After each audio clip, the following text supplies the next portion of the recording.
What's up, everybody? It is March 29th, 2026, and today we're going to be diving into the upcoming weather pattern to see what the weather has in store for us. Now, before we get into the forecast, I want to address the fact that we just hit 30 subscribers! Woo! Thank you guys so much for all your love and support. It really truly does mean a lot to me. Our next goal is 35 subscribers. I know we can do it. I know you guys can do it. We got this in the bag. We're going to get 35 subscribers, hopefully soon. So if you would subscribe, that would mean a whole lot to me. So it's completely free to do. All you got to do is click the little button and also like the video too would be nice. Thank you guys so much for all the support. It truly does mean a lot. So if you could click that subscribe button, it would mean a world to me. So without further ado, let's get right into the forecast. We are looking at our 3-hour precipitation type. So let's look here.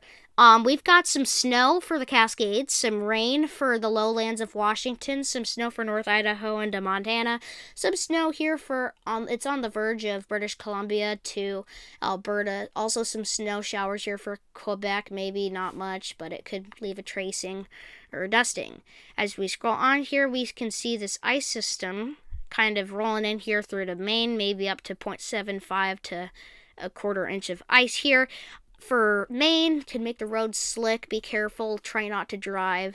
It's deadly, man. We've got another icy system here moving in towards the Great Lakes region. Could be even worse than our last one. Also moving through Maine and some snow showers throughout. Looking at our 2-meter temperature anomaly in Fahrenheit, you could see that there is some snow here. Obviously, this is going to be snow, obviously, because you can see the cold temps, which means snow. Very warm temperatures here for the Desertous Southwest and central United States. Generally just very cold in Canada. I mean, that's no surprise, obviously, but that is just about it for the end of our run here. Actually, no, I forgot to scroll on. We have some fluctuating cold temperatures here in British Columbia. It's all just fluctuating cold temps. I would say if anything were to not be fluctuating, which everything kind of is, it would be the warmth in the desert of Southwest. It's just going to be super warm there. Looking at our 2-meter temperature in Fahrenheit, woohoo. All right, we're looking at our warm temperatures here. This is going to get very hot, maybe even approaching 100 degrees for the desert of Southwest. We're talking Nevada, Arizona, California, maybe even approaching 80 or 90 degrees here for Nebraska, Colorado, and so on here for the central United States.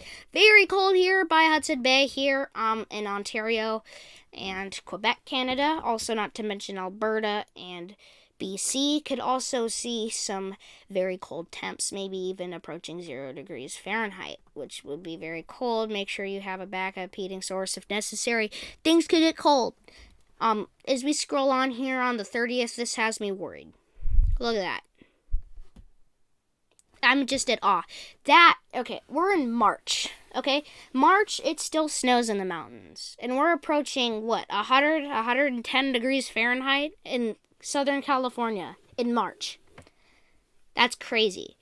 I want to see the comments going, #massive heat wave. Okay, I'll read the comments, and I will heart each comment that says #heat wave or whatever.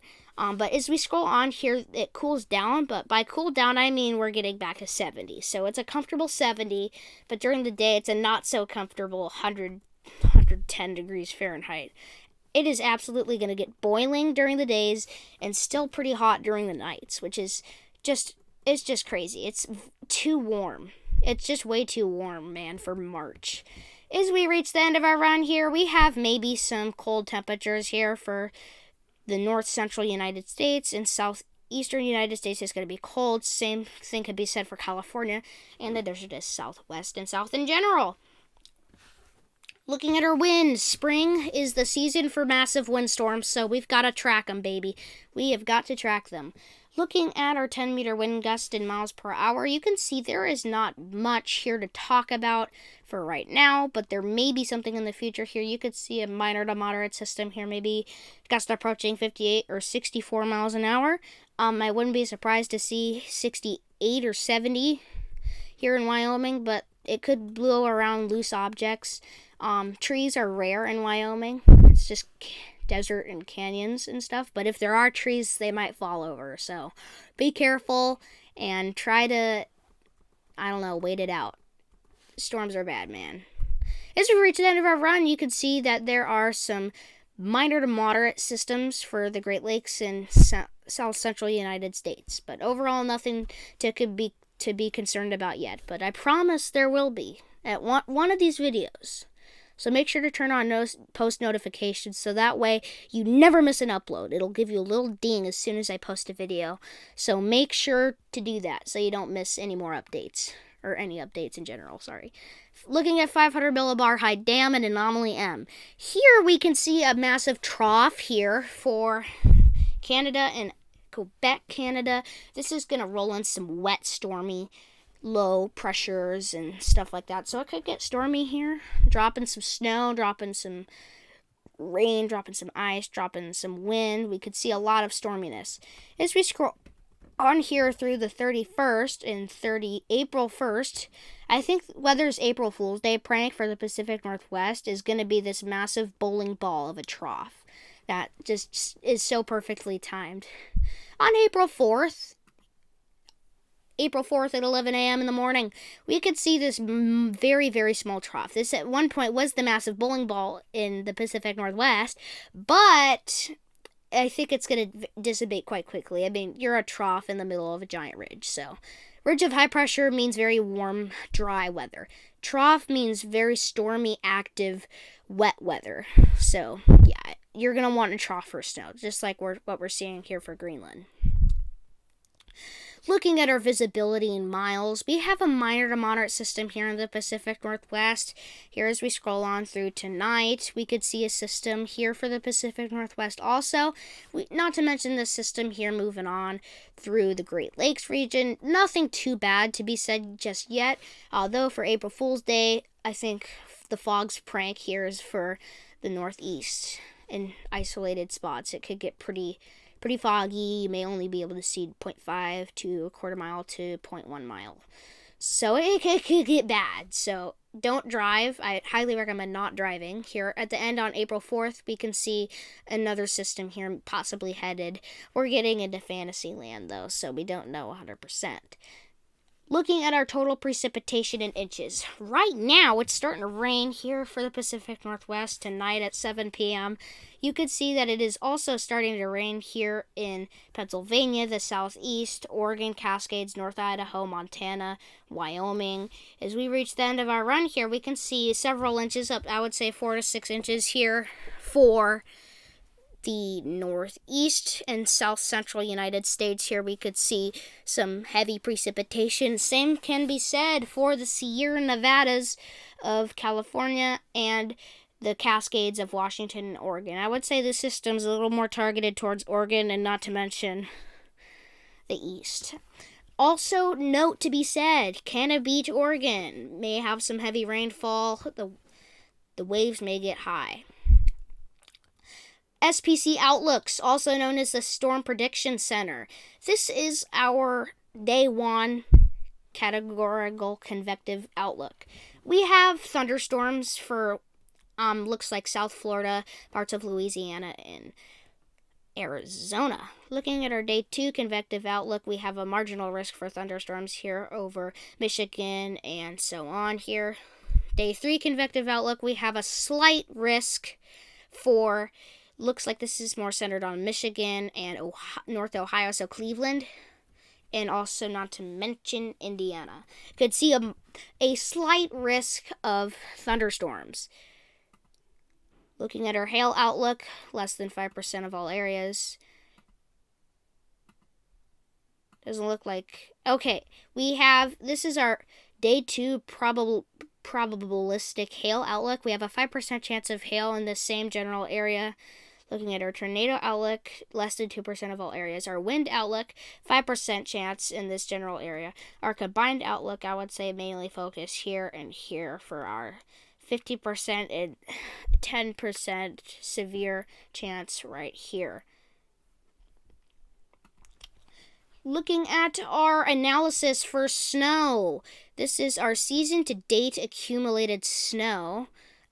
We are looking at October 1st, 2025 to Saturday, the 28th of March, 2026. And I know it's the 29th, but that was still yesterday, okay? So don't get mad at me in the comments. We have 192 inches for the Cascades of Oregon and Washington, Sierra Nevadas, Northern Rockies, Southern Rockies, not to mention the Great Lakes region in the Northeast with those snow lake effect machines turned on. Definitely going to be a lot of snow, and we're looking forward to next snow season. And in the meantime, we're looking forward to a hot summer and active weather and storms for our tropical weather down here in the Southeast. Looking at our 10-to-1 ratio and snow here, we can see it's starting to snow shower here in the Pacific Northwest and North Idaho and such. You could see as this Alberta Clipper looking system here dropping a few inches, maybe a foot of snow here as we reach the end of our run. We could be approaching a foot or maybe 2 feet here in Maine. Some snow for the Rockies, Cascades, and Northeast with this, and Northeast here with the system coming in.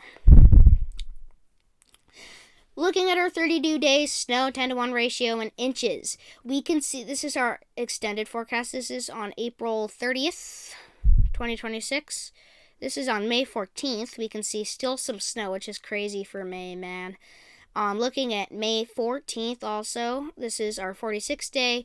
We can see maybe a little more snow, up to 4 feet here for the Rockies, and also not to mention the Sierra Nevadas and Cascades of both states, Washington and Oregon. Control model, not looking too good. And the reason I'm saying not looking too good is because there's basically no snow. Unless you're in the Sierra Nevadas or north, kind of by Yellowstone here in Wyoming.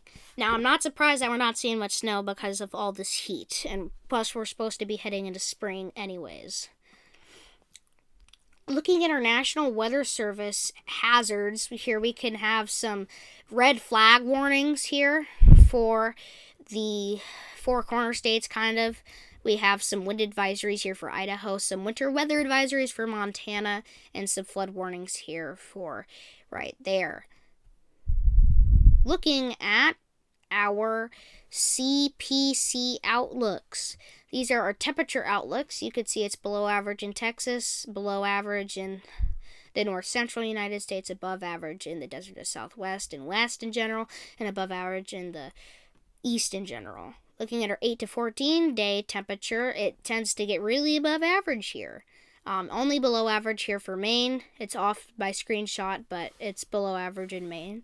And below average here for the north central United States. 6 to 10 day precipitation above average in the east and below average in the west. That is no surprise because the heat is targeted towards the west. Looking at our 8 to 14 day, we're still below average here, which sucks. That means no rain. However, it is above average here for the east in general. That is just about all the weather talk I have got for you today, so without further ado, make sure to like and subscribe and share this video with friends and family. Thank you guys so much for taking the time to watch until the end of this video, and I will see you guys in the next one. Goodbye!